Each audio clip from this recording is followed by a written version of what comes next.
भारत के विदेश मंत्री एस जयशंकर ने पाकिस्तान का नाम तो नहीं लिया, लेकिन एक के बाद एक ऐसे शब्दों का इस्तेमाल किया कि पाकिस्तान लाजवाब रह गया। अपने संबोधन में एस जयशंकर ने कहा कि एससीओ देशों के बीच आपसी भरोसा जरूरी है और हमें आतंकवाद के अलावा कट्टरता से बचना होगा।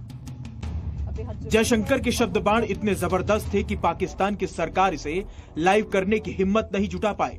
बता दें आपको, आतंकवाद कट्टरवाद एससीओ के लिए चुनौती, बेहतर रिश्ते के लिए भरोसा जरूरी, इस बात पर जोर दिया गया। अच्छे पड़ोसी की भावना कहीं गायब हो चुकी है, ये बात कही गई। एससीओ समिट में विदेश मंत्री ने चीन को जिस तरीके से नसीहत दी, कहा सहयोग का आधार एक दूसरे का सम्मान हो, सबकी संप्रभुता का सम्मान जरूरी है। जयशंकर ने जो बात की है उस बात का काफी वजन है, लेकिन दूसरी तरफ हम देखें जो उन्होंने इंपॉर्टेंट बात की, उन्होंने पाकिस्तान के वो क्या कहते हैं पोक करना है, उन्होंने कहा जी we should have an honest discussion होनी चाहिए, ऑनेस्ट।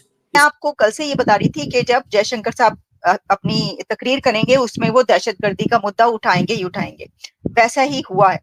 मैं अगर आपको इसका क्रक्स बता सकूं, स्पीच उनकी बहुत जबरदस्त है, बहुत कॉम्प्रिहेंसिव है। हमारी गवर्नमेंट का ये गलती है, या तो दाऊद इब्राहिम को उनके हवाले कर दे, अगर गिफ्ट कर दें ताकि एक इंडिया के साथ ट्रेड हो। जबरदस्त बड़ी अच्छी बात है, अगर ट्रेड होती है तो पाकिस्तान को आईएमएफ की जरूरत नहीं है। जी ऑनेस्ट डिस्कशन, ये जो ऑनेस्ट डिस्कशन है ना, इसका मतलब ये है कि टेररिज्म के ऊपर आप हमारे साथ बात करें, या वो कह रहे हैं कि टेररिज्म के ऊपर आए डायलॉग करें, या वो कह रहे हैं कि आए इन हालात की बिना पर, ऐसे हालात जहां पर एक्सट्रीमिज्म होगा, जहां पर दहशतगर्दी हो रही होगी, तो ऐसे हालात ना तो ट्रेड फिर कर पाएंगे वो कंट्रीज एक दूसरे के साथ, और ना ही कोई पीपल टू पीपल कनेक्टिविटी हो सकती।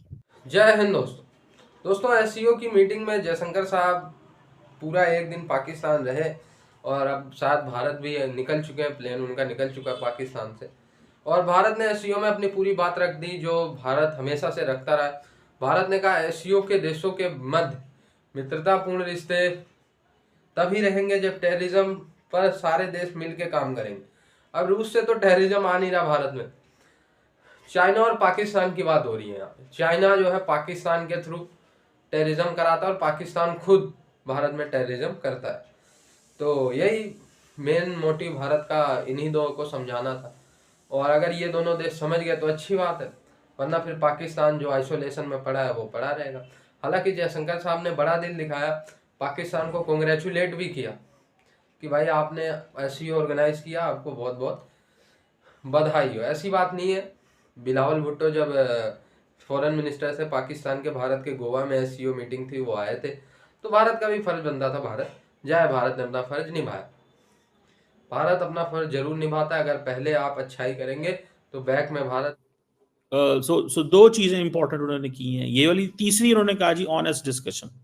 ये जो ऑनेस्ट डिस्कशन है ना, इसका मतलब ये है कि टेररिज्म के ऊपर आप हमारे साथ बात करें, या वो कह रहे हैं कि टेररिज्म के ऊपर आए डायलॉग करें, या वो कह रहे हैं कि आए let's forget, if you really want to move on, let's have a conversation where terrorism is a case in point, जहां पे टेररिज्म जो है वो एक केस इन पॉइंट हो। सो ये वो बात कह रहे हैं। उन्होंने अपना एक जो जिसे कहेंगे ना मौक़िफ़, उन्होंने बड़ा टका के दिया है, ठीक है, और उन्होंने मौक़िफ़ दिया है। उन्होंने कहा कि पाए ने जी है ना टेररिज्म के उत्ते गल करिए ते तां बेसिकली वो कह रहे हैं कि हम आपके साथ मूव ऑन कर सकते हैं। That's how we can move on, ठीक है। ये चीज़ जो है इसको do not underestimate what he is saying, मैं तो इसको अंडर नहीं करता जो वो कह रहे हैं। उसकी वजह ये है कि वो पूछे सोच के आए हैं ना क्या बात करनी है। गो कि terrorism, extremism and militancy is basically agenda of the SCO के एजेंडे के साथ है। ट्रांसनेशनल टेररिज्म जो है, सो मेरा ख्याल है कि ये वो बात कर रहे हैं। सो क्वेश्चन ये है कि पाकिस्तान ने जो बात की है, पाकिस्तान ने भी वही बात की है जो अक्सर भारत बात करता रहता है, मल्टीलैटरलिज्म की। उन्होंने मल्टीलैटरलिज्म को, हमारे प्राइम मिनिस्टर ने बड़ा फोकस दिया है, beacon of multilateralism, SCO as a beacon of multilateralism, कि जी हम चाहते हैं कि जो जिसको जैसे इंडिया फोकस कर रहा है, इंडिया मुसलसल मल्टीलैटरलिज्म की फोकस कर रहा है, ठीक है जी। सो इससे मुराद क्या है? इससे मुराद ये है कि आए बात करें, आए डायलॉग करें, मल्टीलैटरल आए और मुल्कों को भी जो है वो स्पेस दें, ठीक है ना। ये बात उन्होंने कर दी है, ठीक है। सो लेट्स सी इसमें क्या चीज़ें जो हैं वो आइंदा निकलती हैं, निकलेंगी। कि पाकिस्तान भी मल्टीलैटरलिज्म की बात कर रहा है, इंडियंस भी मल्टीलैटरलिज्म की बात कर रहे हैं, और पाकिस्तान ने आज शंघाई कोऑपरेशन ऑर्गेनाइजेशन की कॉमन करेंसी की भी बात कर दी है। ये पाकिस्तान का एक मौक़िफ़ था, लेकिन मैं इस पे थोड़ी सी तनकीद करूँगा। मैं अभी भी एक पाकिस्तानी टीवी पे बैठ के तनकीद कर रहा था प्राइम मिनिस्टर की स्पीच पे। देखिए आप जरा इंडियन मॉडल देखें। इंडियन मॉडल क्या है कि they have a digital payment methods, UPI जिसे आप कह लेते हैं। द क्वेश्चन इज कि इफ इंडियंस सिंगापुर जाएं, मालदीव्स जाएं, श्रीलंका जाएं, जहां भी जाएं खित्ते के अंदर, उधर जाएं, बाकी किसी मुल्क में जाएं, उनका अपना डिजिटल पेमेंट मेथड है। वो अपने लोगों को कहते हैं कि भाई तुम्हें परेशान होने की जरूरत नहीं है, ना ही करेंसी लेके जाने की जरूरत है, तुम्हारे जो अकाउंट में पैसे हैं तुम उसके जरिए ऑपरेट कर लो। बहुत जबरदस्त चीज है भाई। कॉमन करेंसी आप करें इसकी, लेकिन उससे पहले बायलैटरली तो करें। इंडिया का जो मॉडल समझने वाला है, इंडिया क्या करता है, देखिए उसके लिए काम करना पड़ता है। इंडिया क्या करता है कि इंडिया पहले बायलैटरली चीजें करता है, बायलैटरली करके फिर मल्टीलैटरल में लेके आता है। तो उनका कहना था कि अगर दहशतगर्दी अक्रॉस बॉर्डर होती रही, जो इस तरह की एक्सट्रीमिज्म होता रहा, शिद्दत पसंदी जारी रही, दहशतगर्दाना हमले जारी रहे, तो ये कंट्रीज के बीच, नेबर्स के बीच, बॉर्डर्स के बीच कनेक्टिविटी या ट्रेड जारी नहीं कर सकेंगे। इन हालात की बिना पर, ऐसे हालात जहां पर एक्सट्रीमिज्म होगा, जहां पर दहशतगर्दी हो रही होगी, तो ऐसे हालात ना तो ट्रेड फिर कर पाएंगे वो कंट्रीज एक दूसरे के साथ, और ना ही कोई पीपल टू पीपल कनेक्टिविटी हो सकती। और इसके साथ उन्होंने फिर ये भी कहा कि जो एंड काउंटर टेररिज्म, जो कि उन्होंने कहा he focused his speech on regional security, economic cooperation and counter terrorism.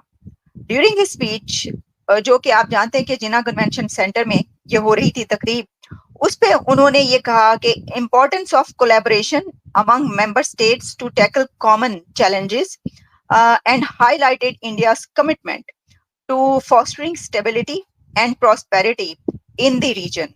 Jaishankar also discussed India's initiatives and contributions to the SCO's agenda. उन्होंने कहा कि need for a collective approach to ensure peace and development. ये बड़े अहम नुकात हैं, बड़े अहम points हैं। उन्होंने साथ में ये भी कह दिया, पाकिस्तान को ये भी जिता दिया कि ये जो आपकी एक कामयाब कॉन्फ्रेंस जो आप कर रहे हैं, इसमें हमारा जो हिस्सा था, हम जो प्रोवाइड कर सकते थे, जो हमारा हम पे फर्ज था, हमारी जो ड्यूटी थी, वो हमने किया है। यानी ये कि हमने ये जो कामयाब बनाने में इसमें हमारा भी हिस्सा है कि हम इसमें शामिल हुए। एग्जैक्टली। देखिए इस वक्त पूरा इंटरनेशनल मीडिया और नेशनल मीडिया किस पर बात कर रहा है? डॉक्टर जयशंकर पर। तो उन्हीं की हर तरफ चल रही है। वो अगर ना आते तो मुझे बताइए कौन सा हेड ऑफ द स्टेट शामिल हुआ इस कॉन्फ्रेंस में? मुझे बताइएगा जरा, कौन से कंट्री का हेड ऑफ द स्टेट शामिल है इसमें? रशिया, चाइना, इंडिया, ये 3 बड़े कंट्रीज है ना जो इसके अंदर शामिल हो रहे हैं इस कॉन्फ्रेंस में। इन तीनों कंट्रीज में से कौन सा हेड ऑफ द स्टेट है? नहीं है ना head of the states. External affair minister हैं, प्राइम मिनिस्टर हैं, डेप्टी प्राइम, मतलब ऐसे ही सब है ना मौजूद। तो कामयाब बनाने के लिए तो ये जरूरी होता है, क्योंकि ये हेड ऑफ द स्टेट्स की है एससीओ, इसमें वो तो नहीं आए हेड ऑफ द स्टेट्स। लेकिन ओके, फिर भी बहुत बड़े बड़े डेलीगेशंस आए, हम कहेंगे कामयाबी से करवाइए। वो नहीं आए, ये भी एक अपना नुक्ता है। लेकिन अगर जयशंकर भी ना आते, उनकी जगह पे कोई डेलीगेशन कर देता तो बड़ी मुश्किल हो जाती पाकिस्तान की। बस सही कह रही हूँ। अच्छा, बहरहाल चले, ये तो हमने आपके सामने पेश कर दिया। अब इसको इस तरह कहा जा रहा है कि जी उन्होंने बड़ी जबरदस्त अटैक कर दिया है पाकिस्तान के ऊपर, जो है बड़े जबरदस्त उन्होंने ये अल्फाज कहे दहशतगर्दी पे। मैंने आपको बता दिया बड़े कॉम्प्रिहेंसिव तरीके से उन्होंने कहा prosperity through unity at SCO summit. असल में उनका जो एक वो रहा है ना, वो उन्होंने इस पे बात की। और शहबाज शरीफ ने भी जिस बात पर बहुत जोर दिया वो है